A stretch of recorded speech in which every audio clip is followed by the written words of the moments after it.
Sindh online school class 7 मज़मून रियाज़ी unit 8 सबक 16 मश्क 8 ॾहाई 5 एक्सरसाइज 8.5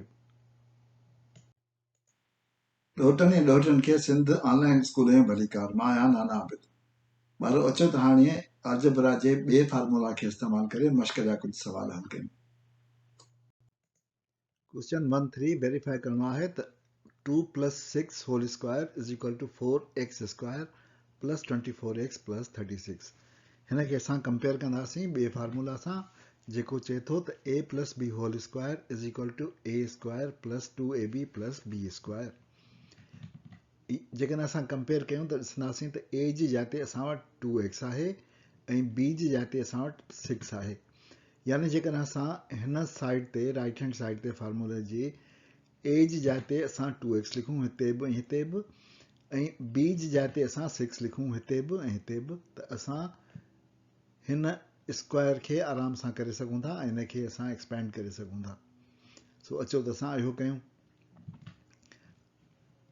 असां ॾिसंदासीं त असांजी राइट हैंड साइड जेका आहे उहा बराबरि आहे 4x square plus 24x plus 36 जे, ऐं असांजी लेफ्ट हैंड साइड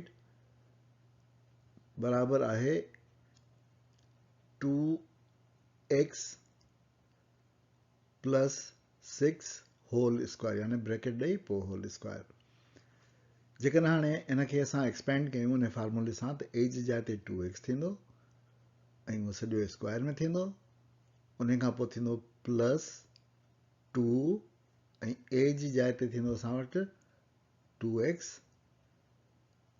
ऐं b जी जाइ ते थींदो असां वटि 6, उन खां पोइ प्लस b स्क्वायर आहे, यानी प्लस b जी जाइ ते थींदो 6 ऐं इन खे असां स्क्वायर करे छॾींदासीं।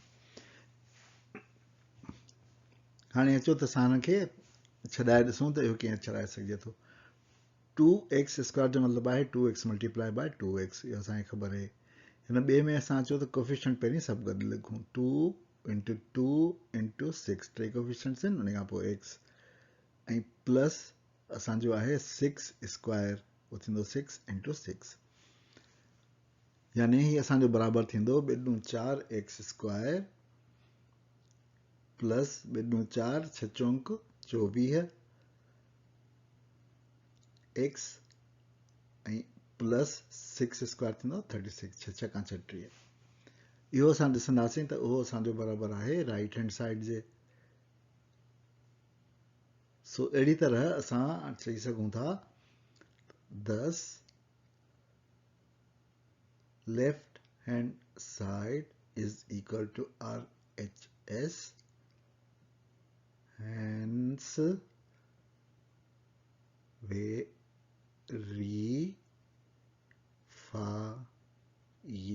hence verified.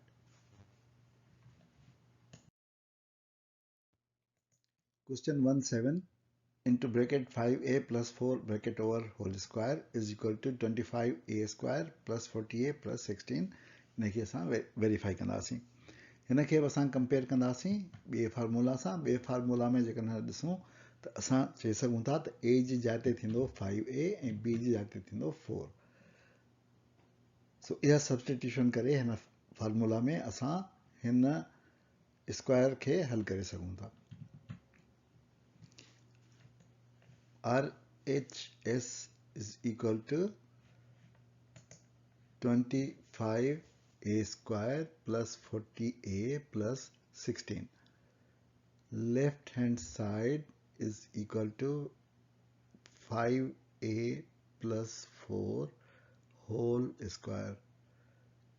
हिन खे असां जेकॾहिं सॉल्व कयूं त असांखे a जी जाइ ते 5a लिखणो पवंदो ऐं b जी जाइ ते छा लिखणो पवंदो 4, b जी जाइ ते 4। सो अचो त असां हिन फॉर्मूले में इहे लॻायूं ऐं ॾिसूं त हिनजो कीअं थो एक्सपेंशन थिए। 5a लिखियोसीं, इन खे स्क्वायर कयोसीं a जी जाइ ते ऐं प्लस 2 ईंदो, उन खां पोइ ईंदो असांजो a जेको आहे असां वटि आहे 5a, उन खां पोइ ईंदो b जेको असां वटि आहे 4, उन खां पोइ बी स्क्वायर ईंदो जेको असां वटि 4 स्क्वायर थींदो। हिनखे हाणे जेकॾहिं छॾायूं त असां वटि थींदो 5 पंजा 25 ए स्क्वायर प्लस ॿिए पंजा 10 10 ज़रबिया 4 40 10 चौं 40 40 ए ऐं प्लस 4 चौं 16। इहो बराबरि आहे असांजो राइट हैंड साइड जे। उन जे करे खाॿो पासो ऐं साॼो पासो बराबरि आहिनि, यानी 10 left hand side is equal to RHS, hence verified।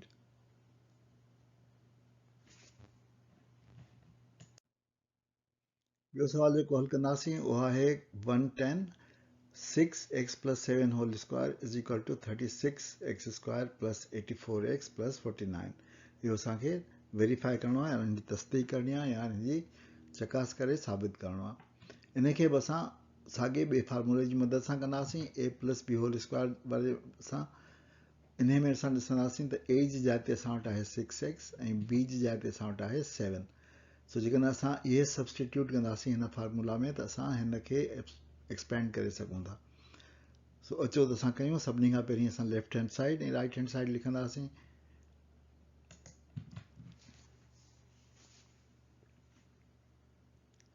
Right hand side असांजी आहे 36x square plus 84x plus 49 ऐं असांजी लेफ्ट हैंड साइड आहे बराबरि 6x प्लस 7 होल स्क्वायर।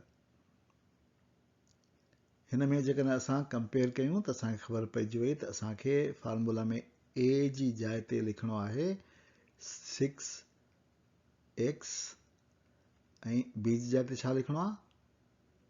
बिल्कुलु सही 7। सो अहिड़ी तरह असांजो फार्मूला सां इहे थींदो 6x स्क्वायर थी में अची वेंदो, जीअं त a स्क्वायर आहे प्लस 2 इंटू a 6x थींदो इंटू b थींदो 7 ऐं इंटू b स्क्वायर यानी 7 स्क्वायर। इहो बराबरि थींदो असांजो 6 छका 36 x स्क्वायर। कोएफिशिएंट्स अॻियां मल्टीप्लाई कंदासीं त 2 छका 12 7 12 84 84x ऐं 57 49। इहो असांजो बराबरि थियो राइट हैंड साइड जे।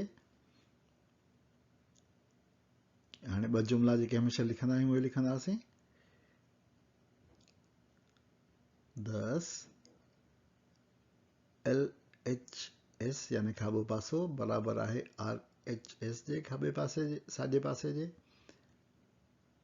हेंस तंहिं करे वेरीफाइड यानी साबित थियो। ॿारो इन ते असां पंहिंजे अॼोके सबक़ जी पुॼाणी था कयूं। नानाबिद खे इजाज़त ॾियो, वरी ॿिए सबक़ में मिलंदासीं। ख़ुदा हाफ़िज़।